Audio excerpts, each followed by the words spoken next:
এই বাচ্চা ছেলেটা মারাত্মক রকমের ম্যাজিশিয়ান। সে খালি হাত দিয়েই এমন সব ম্যাজিক দেখায় যার কুল কিনারা কেউ খুঁজে পায় না। তার এই জাদুকরি হাতে এমন এক পাওয়ার আছে যা দেখলে মনে হয় সে কোনো মানুষ নয়, বরং ভয়ানক রকমের কোনো সুপার হিরো। তবে এই অসাধারণ ক্ষমতায় একদিন সে ড্রাগস বিজনেসে ঢুকে যায়, আর তারপর থেকেই এমন কিছু শুরু হয়ে যায় যা তার পুরো জীবনকে তছনছ করতে শুরু করে। ছেলেটা কিভাবে এই পাওয়ার পেল আর শেষ পর্যন্ত ড্রাগস ব্যবসা তাকে কোথায় নিয়ে গেল সেগুলো জানতে হলে যেতে হবে আমেরিকার লস অ্যাঞ্জেলেসে। মুভি শুরুতেই আমরা জানতে পারি বোর কথা। বো একজন সাধারণ মেধাবী ছেলে যে একসময় একটা ফুল স্কলারশিপ পেয়েছিল। তার স্কুলের সায়েন্স টিচার মিস্টার গ্রেঞ্জার একটা ভয়েস মেল রেখেছে তার জন্য। গ্রেঞ্জার জানায় যে বোর এই পরিস্থিতি তিনি বুঝতে পারছেন, কিন্তু এই স্কলারশিপটা যেন সে হাতছাড়া না করে, কারণ এটা তার 1 in a million মেধার প্রমাণ। কিন্তু বো তখন তার মায়ের মৃত্যু শোকে এতটাই ভেঙে পড়েছে যে সে কোনো মোটিভেশনে পায় না। তাই সে ওই ভয়েস মেলে ডিলিট বাটনে চাপ দেয়, আর সেই একটা সিদ্ধান্তই তার পুরো ভবিষ্যৎটাকে একটা অন্ধকারের ভিতরে নিয়ে আসে। একবার ভাবো, একটা ছেলে যে দেশের সেরা ইঞ্জিনিয়ার হতে পারত, সে এই শোকের মুহূর্তে পুরো সম্ভাবনাকে মুছে দিল। তবে এই ভুলের দাম তাকে চোকাতে হবে বছরের পর বছর। ঠিক 1 বছর পরের কথা, লস অ্যাঞ্জেলেসের রাস্তায় বো এখন একজন স্ট্রিট ম্যাজিশিয়ান। তার গায়ে কোনো দামি পোশাক নেই, কিন্তু তার হাতের কারসাজি দেখে মানুষ মুহূর্তের মধ্যেই ভিড় করে ফেলে। জাদুর ছলে কিছু টাকা উপার্জন করে এখন তার দিন চলছে, কিন্তু এই সাধারণ চেহারার জাদুঘরের ভিতরে যে কতটা জটিল মানুষ আছে সেটা বাইরে থেকে দেখলে বোঝার উপায় নেই। একদিন রাস্তার মোড়ে জাদু দেখানোর সময় হলি নামের একটা মেয়ের সাথে তার পরিচয় হয়। হলিকে ইমপ্রেস করতে বো একটা আংটিকে ভাসানো ট্রিক দেখায়। হলি এটা দেখে তো রীতিমতো অবাক হয়ে যায় আর জানতে চাই এটা কিভাবে সম্ভব। তখন বো একটা মিস্টেরিয়াস হাসি দিয়ে চুপ থাকে। এরপর রাস্তার শো শেষ করে বো সোজা চলে যায় তার ছোট বোন টিনার কাছে। টিনা তখন একটা পার্কে বসে মন দিয়ে বই পড়ছিল। বিকালের নরম আলোয় টিনার মুখটা দেখে বোর ভিতরে একটা উষ্ণতা কাজ করে, কারণ এই মেয়েটার জন্যই সে প্রতিদিন লড়ে যাচ্ছে। ভাই বোন একসাথে বাসার দিকে রওনা হয়।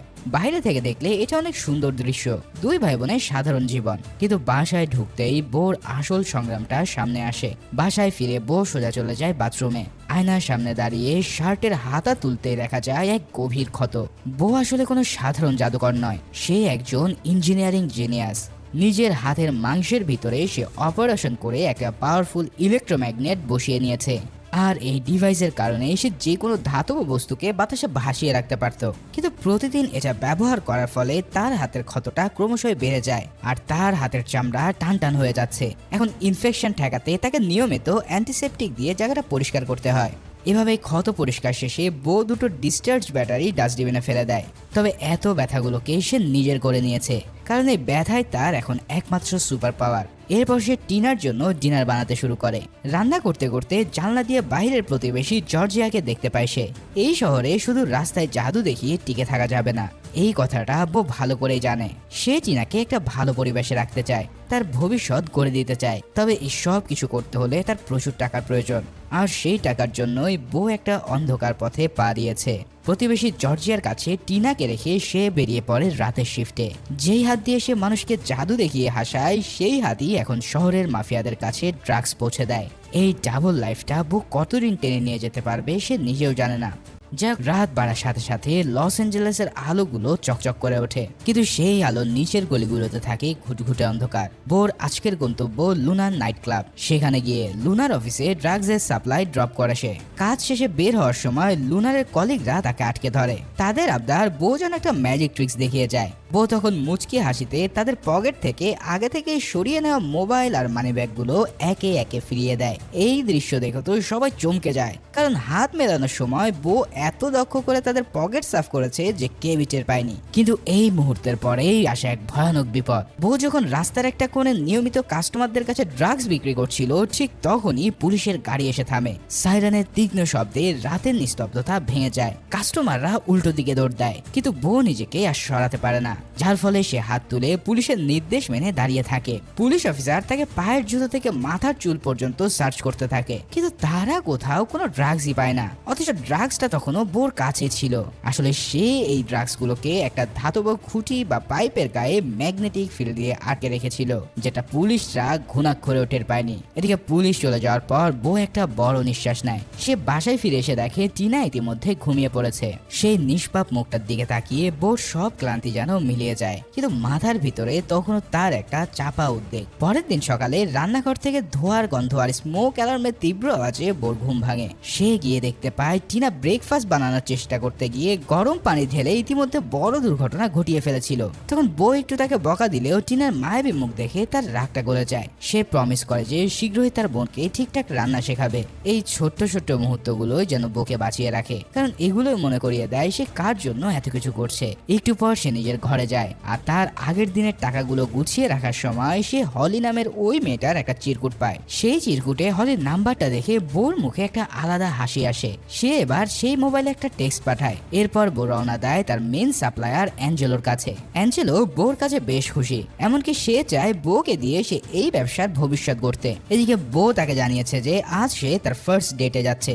এই কথাটা শোনার পর অ্যাঞ্জেলো হেসে তাকে কিছু এক্সট্রা ডলার গুজিয়ে দেয় খরচ করার জন্য। বউ প্রথমে ইতস্ত বোধ করলেও শেষমেশ সে সেটা নিয়ে নেয়। এই মুহূর্তে অ্যাঞ্জেলোকে দেখে মনে হচ্ছে যে একজন বড় ভাই কিংবা মেন্টর, কিন্তু এই মানুষটার ভিতরে যে কতটা নিষ্ঠুরতা লুকিয়ে আছে তা তোমরা একটু পরেই জানতে পারবে। আসলে এই সাহায্যের আড়ালে অ্যাঞ্জেলোর একটা কাজ আছে। তার এলাকায় মরিস নামের একজন ড্রাইভার ডিলার উঠে এসেছে, তাই বউকে দায়িত্ব দেওয়া হয় এই লোকটাকে চিহ্নিত করতে।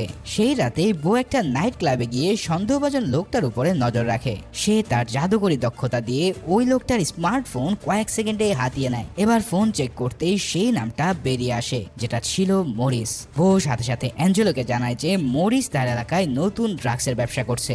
এবার কাজ শেষ করে ফেরার পর বউর মাথায় তখন কেবল পরের দিনের ডেটের কথা, কিন্তু এই একটা তথ্য দেওয়াটা যে তার জন্য কতটা বিপদ ডেকে এনেছে সেটা তখনও সে বুঝতে পারেনি। এদিকে পরের দিন বউ আর হলির সে বহুল প্রতীক্ষিত ডেট। হলি জানায় যে সে একটা প্রেস্টি শপে পার্ট টাইম কাজ করে আর পাশাপাশি কমিউনিটি কলেজেও পড়াশোনা করছে। বউর শান্ত স্বভাব আর তার জাদুর প্রতি গভীর প্যাশনটা হলিকে বেশ টেনেছে। কথার মাঝে হলি তার পরিবারের কঠিন সময়ের কথা বলে।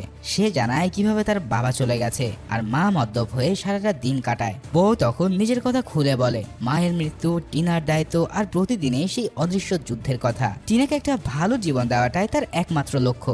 এই মুহূর্তে দুজনের মাঝে একটা বোঝাপড়া তৈরি হয়, কারণ দুজনেই জানে কঠিন পরিস্থিতিতে একা লড়তে কেমন লাগে। দুজনের গল্পের মিল আছে, দুজনেই ছোটবেলা থেকে কষ্ট করে এসেছে আর দুজনের কাছে পরিবারটাই সব। যার ফলে এই দুটো ভাঙা মানুষ যখন একে অপরের সামনে নিজেদের খুলে দিচ্ছে তখন মনে হচ্ছে হয়তো এখান থেকেই নতুন কোনো কিছু শুরু হতে পারে। তবে ঠিক সেই সময় বোর ফোনে অ্যাঞ্জেলো নামটা ভেসে ওঠে। হলিকে মাঝপথে রেখে যাওয়ার তার কোনো ইচ্ছা নেই, কিন্তু অ্যাঞ্জেলের ডাক এড়ানোর ক্ষমতাও তার নেই। হলি বিষয়টা মোটামুটি সহজভাবেই নেয়। তারা পরে দেখা করার কথা বলে সে তাকে বিদায় জানায়, কিন্তু অ্যাঞ্জেলোর আস্তানায় পৌঁছাতেই বোর হাতে একটা লোডেড পিস্তল ধরিয়ে দেওয়া হয়। বউ এই দৃশ্যে পুরোপুরি হতভম্ব হয়ে পড়ে। সে তো কেবল ড্রাগ সাপ্লাই দেয়, মানুষ তো আর খুন করে না। কিন্তু অ্যাঞ্জেলোর সামনে প্রতিবাদের ভাষা খুঁজে পাওয়া একেবারে অসম্ভব। এই একটা সিদ্ধান্তই সব কিছু বদলে দেয়, কারণ এই রাতের পর বউ আর কখনো সেই আগের বউ থাকবে না। অ্যাঞ্জেল আর তার দলবলের সাথে বউ রওনা হয় মরিসের বাড়ির দিকে। গ্যারেজে মরিসকে একা পেয়ে পরিস্থিতি দ্রুত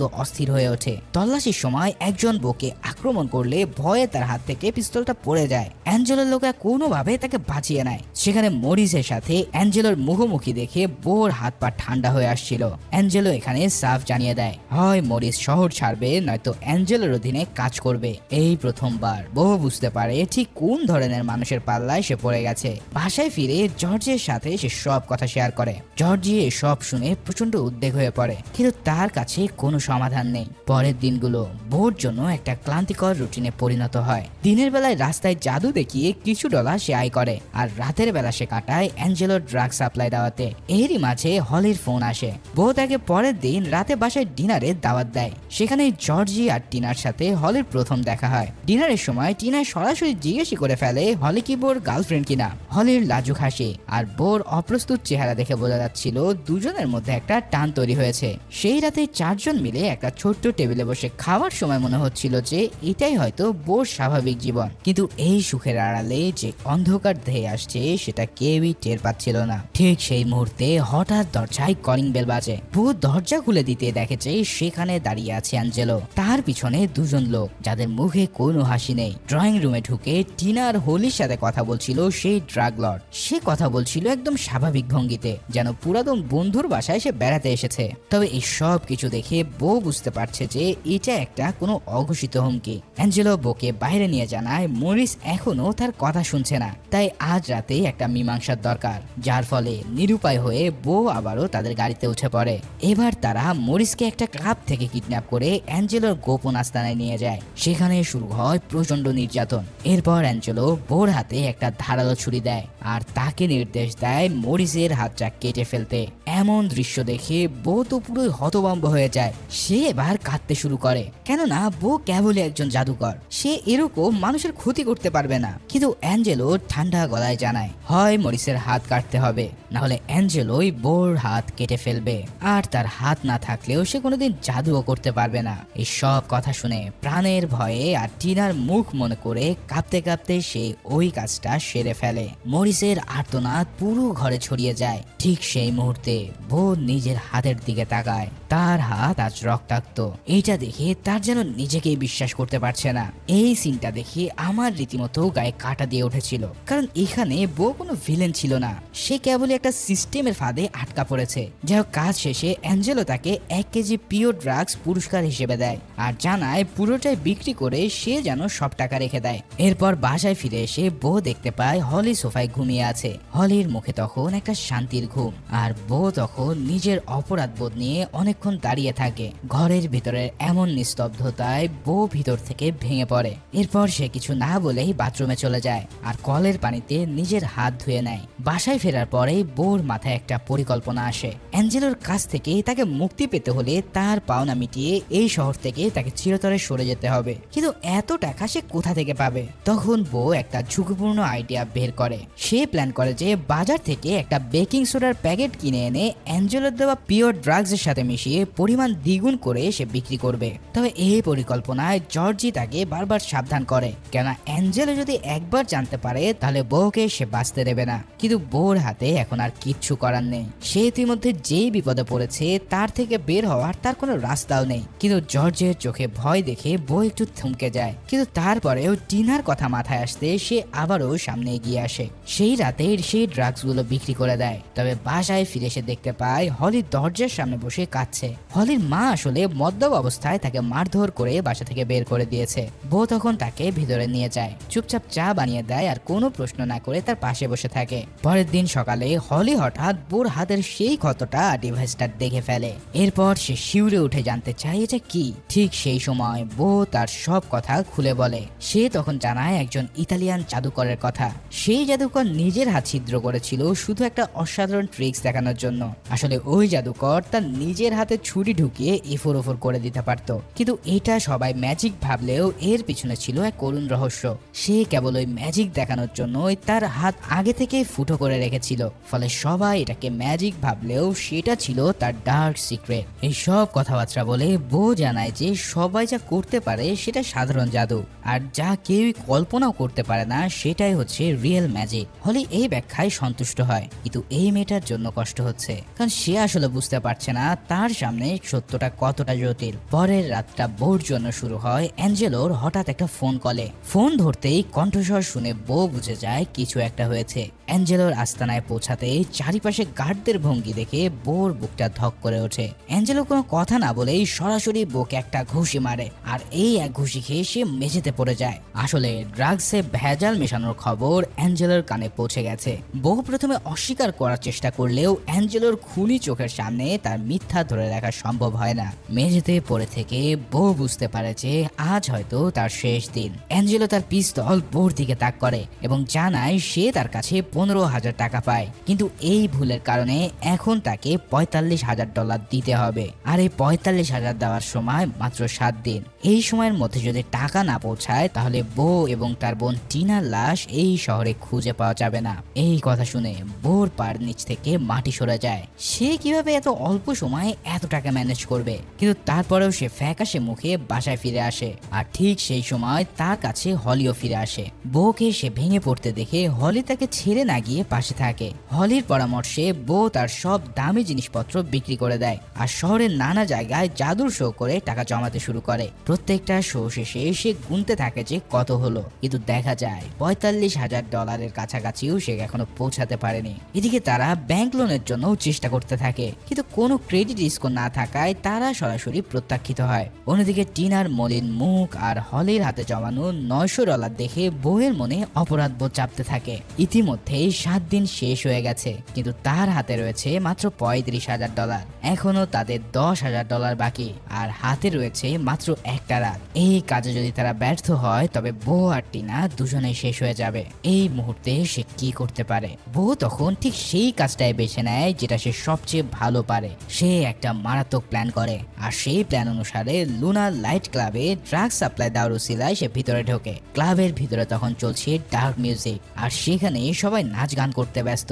অন্যদিকে লুনা যখন তার সিন্দুক খুলছিল তখন বো দূর থেকে স্ক্রিনের আড়ালে মাথা নামিয়ে সিন্দুকের সিক্রেট কোড মুখস্থ করে নেয়। এরপর শুরু হয় তার আসল কারসাজি। লুনার চোখের সামনে দিয়ে তার পকেট থেকে চাবি ভ্যানিশ করে দেওয়া হয়। এবার টয়লেটে যাওয়ার নাম করে বো তার হাতে সেই ইলেকট্রোম্যাগনেট দিয়ে সিসিটিভির ক্যামেরা উল্টো দিকে ঘুরিয়ে দেয়। এরপর ল্যাপটপ আর চাবির কম্বিনেশনে অফিসের দরজা খুলে বো ভিতরে প্রবেশ করে, কিন্তু হুট করে সেখানে এক গার্ড চলে আসে। বো তখন টেবিলের নিচে লুকিয়ে যায়, আর গার্ড চলে যেতেই সেফে সেই ডিজিটাল কোড আর চাবির কম্বিনেশন দিয়ে এক নিমেষে সে পুরো সিন্দুক খুলে ফেলে। তারপর সিন্দুক থেকে সে সব টাকা ফাঁকা করে দিয়ে নিজের ব্যাগ ভরে নিয়ে আসে। তবে বো চলে যাওয়ার আগে সে আবারও নিঃশব্দে লুনার চাবিটা তার পকেটে রেখে দেয়। এই এক মুহূর্তের জন্য মনে হয় যে যাক, শেষমেশ বো অ্যাঞ্জেলোর সব টাকা হয়তো পরিশোধ করে দিয়ে তার হাত থেকে মুক্তি পাবে, কিন্তু না, এক মুহূর্তেই সব সমীকরণ যেন এলোমেলো হয়ে যায়। আসলে সেই ক্লাবে তখন মরিস ও তার গ্যাংয়ের লোকেরা ছিল। এই সেই মরিস যার হাত সে কিছুদিন আগেই কেটে ফেলেছিল। যাই হোক, মরিসের লোকেরা তাকে দেখে দ্রুত ধরে ফেলে, আর সেই ব্যাগটা খুলে তারা যখন ভিতরে অনেক টাকা দেখতে পায় তখন বোকে এক ঘুষি মেরে তারা অজ্ঞান করে দেয়। মুহূর্তে বোর চোখের সামনে সবকিছু অন্ধকার হয়ে পড়ে। এবার বো জ্ঞান ফিরলে দেখতে পায় তার হাতে হাত করা পড়া, আর সে একটা গাড়ির ডিকিতে বন্ধ।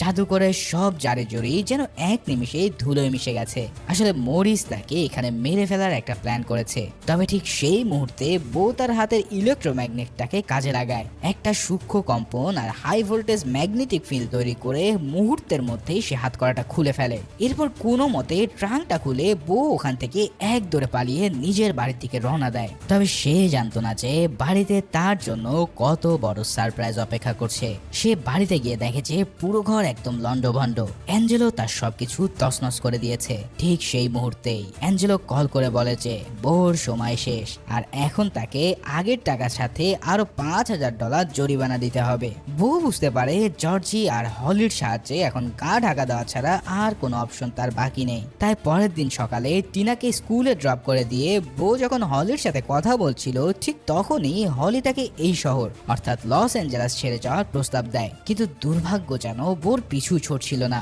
স্কুল ছুটি হওয়ার পর টিনাকে আনতে গিয়ে বো যা শুনে তাতে তার রক্ত হিম হয়ে যায়। টিচাররা জানায় যে তার এক আঙ্কেল টিনাকে আগে থেকে স্কুল থেকে নিয়ে গেছে। ঠিক সেই সময় বইয়ের ফোনে কল আসে অ্যাঞ্জেলো বলে টিনা এখন তার কাছে, তাই টাকা না নিয়ে আসলে তাকে মেরে ফেলা হবে। এই কথা শুনে বোর পুরো পৃথিবীটা এক মুহূর্তের জন্য থমকে যায়। নিজের ভুলের জন্য আস্থার নিষ্পাপ বোনের জীবন মৃত্যুর মুখে।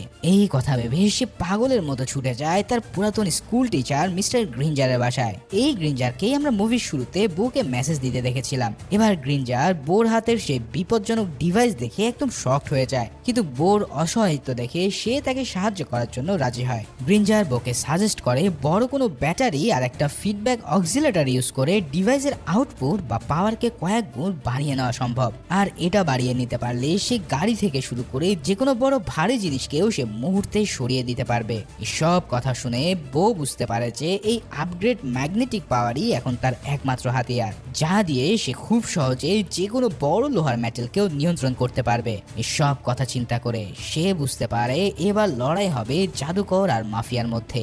এরপর বো আর হলি পৌঁছে যায় অ্যাঞ্জেলোর সেই পাহাড়ায় ঘেরা রাজকীয় বাংলোর সামনে। হলিকে বাইরে রেখে বো একাই ভিতরে ঢোকে আর তাকে বলে দেয় যদি সে সময় মতো না ফেরে তবে যেন সাথে সাথে পুলিশকে ইনফর্ম করা হয়। বোর চোখে তখন দেখা যায় ভয়ানক আগুন আর তার হাতে সেই আপগ্রেডেড পাওয়ার হাউস। এবার ভেতরে পা রাখতেই অ্যাঞ্জেলোর বডিগার্ডরা তাকে ঘিরে নেয়, কিন্তু তারা জানতো না যে বো আজ কোনো খালি হাতে আসেনি। তাই তো বো তার হাতের ইশারায় মেটাল অবজেক্টগুলোকে নিয়ন্ত্রণ করা শুরু করে। কেউ তাকে অ্যাটাক করতে এলেই সে হাতের এক ঝাটকায় তাদেরকে দূরে ছিটকে ফেলে দেয়। পুরো রুমের মেটাল ফার্নিচার আর লোহা যেন বোর ইশারায় নাচছে। অ্যাঞ্জেলো তো এই দৃশ্য দেখে একদম থ হয়ে যায়। সে কোনো কথা না বলে সোজা তার পিস্তল বের করে বোর বুক লক্ষ্য করে ট্রিগারে চাপ দেয়। কিন্তু এরপর যেটা ঘটে সেটা জাদু বললেও কম বলা হবে।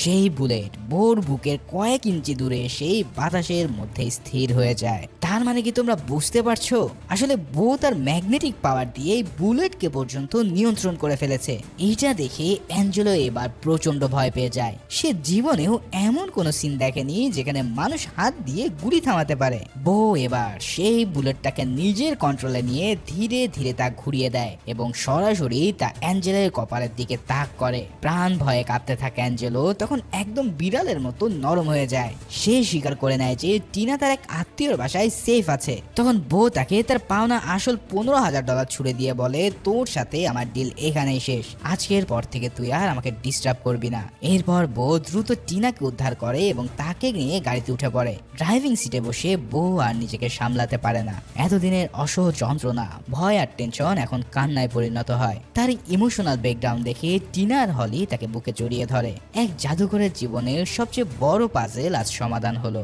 টিনাকে বুকে টেনে নিয়ে বোর মনে হয় এই জাদুর শহর তাকে অনেক কিছু দিলেও বিনিময়ে তার শান্তি কেড়ে নিয়েছে। তাই এবার সময় হয়েছে নতুন এক দিগন্তের দিকে পা বাড়ানো। একদিন বিকালে শো শেষ করে বো আর হলি তার বাসায় ফেরে। হলি সারাদিনের ক্লাসের কথা বলছে, বো সেটা মনোযোগ দিয়ে শোনে। কথার ফাঁকে বো জানায় সে একটা নতুন ট্রিক্স নিয়ে কাজ করছে। হলি সঙ্গে সঙ্গে দেখতে চাইলে বো রহস্যময় হাসি বলে দেয় আরো একটু সময় লাগবে। আর সে যখন পুরো জিনিসটা তৈরি করবে তখন সে হলিকেই সেটা প্রথম দেখাবে। প্রশ্ন হচ্ছে বো এমন কিছু করতে যাচ্ছে যেটা হয়তো সবার ঘুম হারাম করে দেবে। সেই রাতে হলির হঠাৎ ঘুম ভাঙে। বাসার ইলেকট্রিক বাল্বগুলো যেন আজ অদ্ভুতভাবে জ্বলছে আর নিভছে। পাশের ঘরের দরজা একটু ফাঁকা, আর সেখানেই হলি উকি দিতেই তার চোখ বড় হয়ে যায়। সে দেখতে পায় বো তার সেই আপগ্রেডেড ম্যাগনেটিক পাওয়ার কাজে লাগিয়ে মেঝে থেকে কয়েক ফুট উপরে শূন্যে ভাসছে। তার হাতের কাছে জমানো সব ব্যাটারির লাইন করা। তার মাথায় গভীর মনোযোগ